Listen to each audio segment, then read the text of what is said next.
Hickok 45, and it's a good day for me and hopefully for you at the compound, because we're going to take a little trip back into history.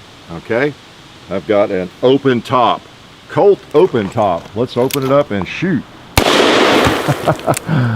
Oh yeah, look at that thing. Is that pretty or what? Let's shoot the coffin.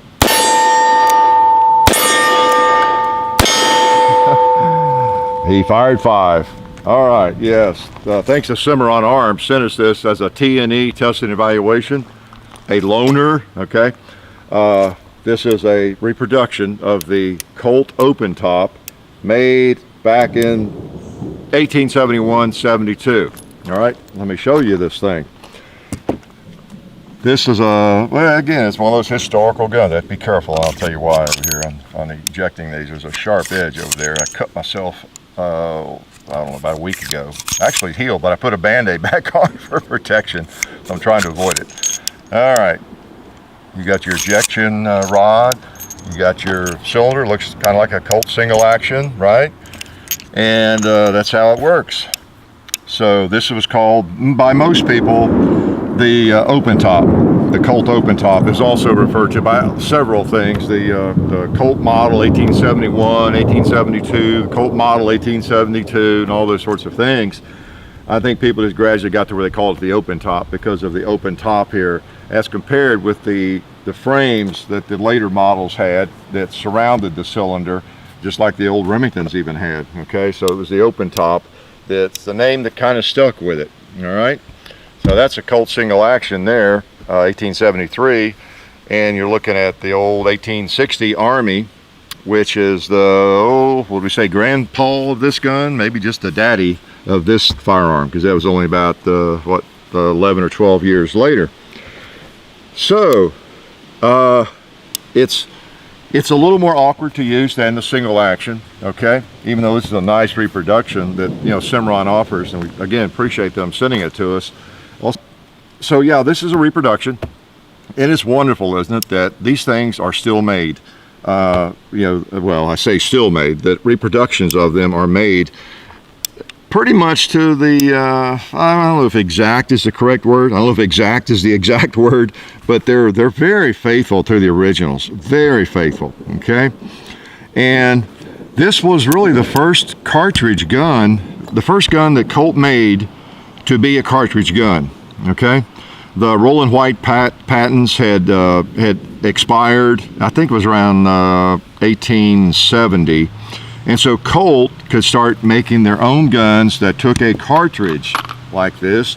You could just put right in the cylinder, have the cylinder bored all the way through, unlike the old percussion revolvers. They couldn't do that for a long time because Smith & Wesson held the patents for that. You know, that's why the Smith was making 22 caliber cartridge guns back in the 1850s even. And then you got the Model 3s and all the Smiths, and they were making some in smaller calibers. Then when I think Colt came out, or Smith and Wesson came out with some larger calibers around late 60s, I'm talking 18 now, 60s and 1870, like the Model 3, the kind of the predecessor to the Schofield, in large caliber cartridges. Now they were rimfire at the time. Yeah, they were rimfire, but they were large caliber. And then Colt was, oh man, we've got to do something and make something like that, you know. And so when those patents expired, the rights to them, then Colt got busy, and in 71, they were developing this and something like it to actually just produce. Now they were already converting the percussion revolvers, the Army, the 1860 Army, the 1851 Navy, cutting off the back of the cylinder and putting a plate back there. You've seen those. We've had one of those here on the table. I think it was the Navy revolver. And you know, in making them into cartridge guns, taking the plunger out here and putting the ejector housing on the side so you could eject just like this one and all that. And they did look somewhat like this, but not quite, because you can tell by the cylinder there's a different belt back here, a piece they had to add, like hack off that and then put that back there. So anyway, so it would take a cartridge. So they were doing some of that, and even some other gunsmiths out in the country, I think, were doing a little bit of it. So, but it was nice that Colt could finally make a cartridge gun in large caliber, and this was representing one of their first attempts at it. They had a couple of them, had kind of a house gun or something they called it, and then this is the last one, the 1872 open top, as it's commonly referred to. All right, and it was made just like that from the Colt factory. They put a little sight on the barrel there. That's one of the distinguishing features, whereas the earlier conversions would have a sight maybe on the hammer, that kind of thing. And the first ones they made were in like 41 caliber maybe. Richards and Mason did a lot of the work on that. You can research that. It's interesting times, and the development of these things. And then they went to a larger caliber, the 44 Henry in this. So this should be chambered in the 44 Henry, okay? Now, these reproductions, this one is in 44 Special. It's pretty cool, pretty cool. So let's take another shot with it. So 44 Special is yeah, kind of close to a Henry, I guess. Load him up. Skip one. See, I grabbed some of my hand loads, didn't I? We'll see if it shoots in the rain here a little bit. We may have to stop if it rains too much here. All right. Oh, let's shoot that pot. Let's smoke that pot before it gets wet.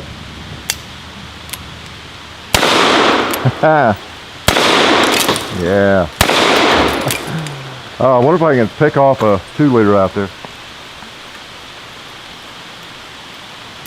Hey, good little shooter. Not bad. Do I have another round? No, I don't. It's a little stiff. It's new. And we can... There's a sharp edge up here on the ejector housing, what I was talking about. If this were my gun, I were going to keep it, it'd be simple to fix that. But I want to avoid getting cut. Now this particular gun was submitted to the Army for the trials, and the military wanted a larger caliber, and they wanted a pistol like this that had the total frame, just like the old Remingtons and like the new Colt single actions, like this one right here. That's what they wanted, a frame that would encompass all that, make it stronger and in a bigger cartridge. So guess what came along? This gun in 1873, just a little bit later, in 45 Colt.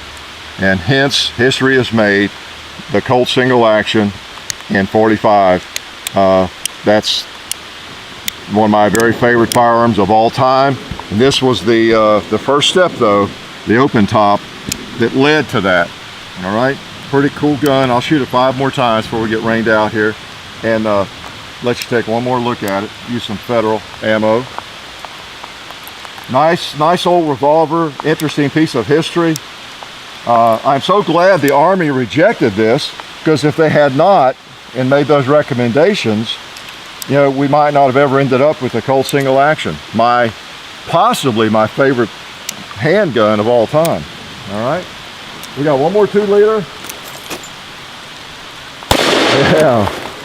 Boom. Cowboy, let's get you.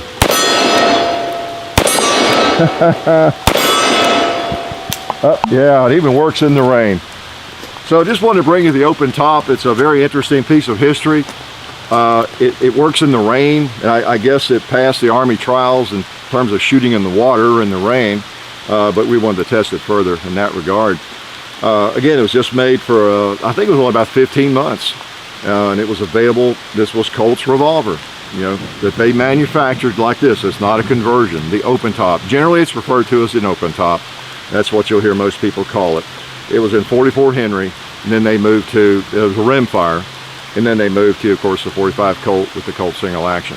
So I'm glad to be able to shoot one, and I appreciate Cimarron providing that, and appreciate you know, Federal providing the ammo, and budsgunshop.com. We're way luckier than we deserve. Life is good. Oh, since I'm still here, let me thank SDI for all their help. SDI is a fully accredited online gunsmithing school. Check them out at sdi.edu.